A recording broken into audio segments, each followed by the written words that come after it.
অনেক দিনের আগের কথা। সুন্দর একটা সোমা গ্রামে কাজ কাটারি থাকতো। নিজে কাজ করে খুশি থাকতো। ওর কাছে বেশি পয়সা ছিল না, ওর জীবনে তাও ভালোই চলছিল। রামুর পরিবারে ওর বউ আর 2 বাচ্চা ছিল। রামু সেটের ওখানে খড়ি কাটা কাজ করছিল। খড়ি কাটা বদলে রামুকে পয়সা দিত, আর রামুর ওই পয়সায় সংসার চলতো। সুমন, আমি কাজে আছি, এমনি আজকে অনেক দেরি হয়ে গেছি। তুমি বাচ্চাদেরকে স্কুলে দিয়ে আসবা। ঠিক আছে, দিয়ে আসবো। কিন্তু মনু আর চিঙ্কি দুদিন থেকে বলছে স্কুলের টিচার পয়সা চাচ্ছে। হ্যাঁ, তাহলে দিয়ে আসো স্কুলের ফিস।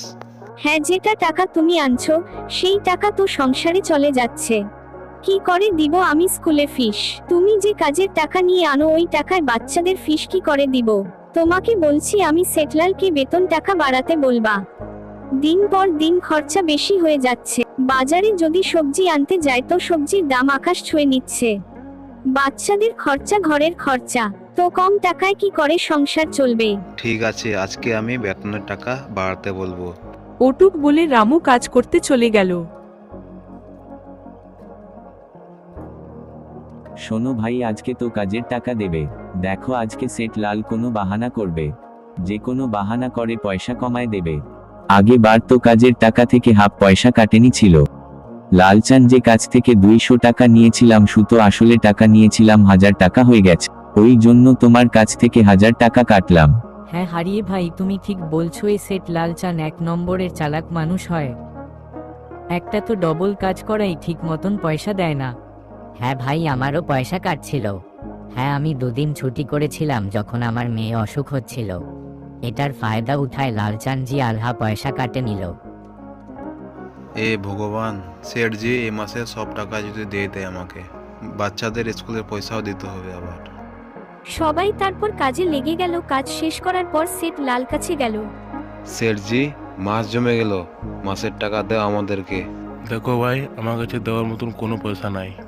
এখনো মাল বিক্রি হয়নি, সব মাল গোদামে পড়ে আছে। কালকে নালে পরশু দিন সবাইকে পয়সা দিয়ে দেবো।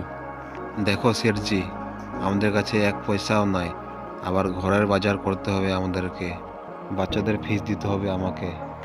আমি তো বললাম আমার কাছে পয়সা নাই, আজকে নালে কালকে দিয়ে দেবো। সব কাটারিরা নিরাশ মনে বাড়ি চলে গেল। ওগো, কত পয়সা নিয়ে আসলা? সুমন, এবার কোনো পয়সা পাইলাম না। সেঠজি বললো 1-2 দিন পর পয়সা দিয়ে দিবে। মাসের টাকা দিল না? তুমি তো জানোই স্কুলের টাকা দিতে হবে। স্কুলের টিচার বলে দিচ্ছে টাকা যদি না আনিস বাচ্চাদেরকে বাড়িতে বসাই রাখবে। বলো আমি কি করব? আমি কি করব সুমন, সেঠজি ঠিক টাইমে পয়সা তো দেয় না। 1-2 দিন না পার হলে কিছু করতে পারবো না। এরকমই 2 দিন পার হয়ে যায়। 2 দিন পর সেটলাল সবাইদেরকে পয়সা দিচ্ছে। এনে হারিয়া, আগের মাসের পয়সা। সেটজি, এটা তো মাত্র 2000, আমি তো এটা মাসে 3000 টাকা কাজ করছি। কাজ তো করছিস, 1-2 ঘন্টা তো আরামও করছিস, ওই জন্য কাটছি। আচ্ছা সেটজি, তুমি তো বলেছিলে 8 ঘন্টা কাজ করলে 3000 টাকা পাবো। আমি তো 8 ঘন্টা কাজ করলাম, 1 ঘন্টা আরাম। দেখ হারিয়া, আমাকে হিসাব কিতাব শেখাস না। এই যে নে 2000 টাকা রাখ, আর যদি না নিস অন্য জায়গায় কাজ দেখে নে। বেচারা হারিয়া, ওটা পয়সা নেওয়ার ছাড়া আর কোনো উপায় ছিল না। হারিয়া চুপচাপ পয়সা নিয়ে নিল। এনে রামু, তোর 2500 টাকা। আচ্ছা সেঠজি, আমার তো 3000 টাকা হচ্ছে, 2500 টাকা তো না। আমি তো কোনো ছুটিও করি নাই, না করছি আরাম। আমি তো সব কাজ ঠিক মতন তো করছি। হ্যাঁ, কাজ তো করছিস, বাজারের খড়ির দাম অনেক কমে গেছে, ওর জন্য কম পয়সা পাবি যতক্ষণ না বাজারের খড়ির দাম বাড়ছে।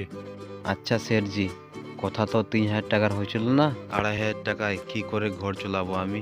বাচ্চাদের স্কুলে ফিস দিতে হবে। সেঠজি, তুমি সব পয়সা দিয়ে দাও আমাকে। তুই 2500 টাকায় পাবি, কাজ করবি তো কর, নালে অন্য জায়গায় খুঁজে নে। বেচারা রামু পয়সা নেওয়ার ছাড়া কোনো উপায় ছিল না। ভিডিওটা ভালো লাগলে লাইক সাবস্ক্রাইব করবা।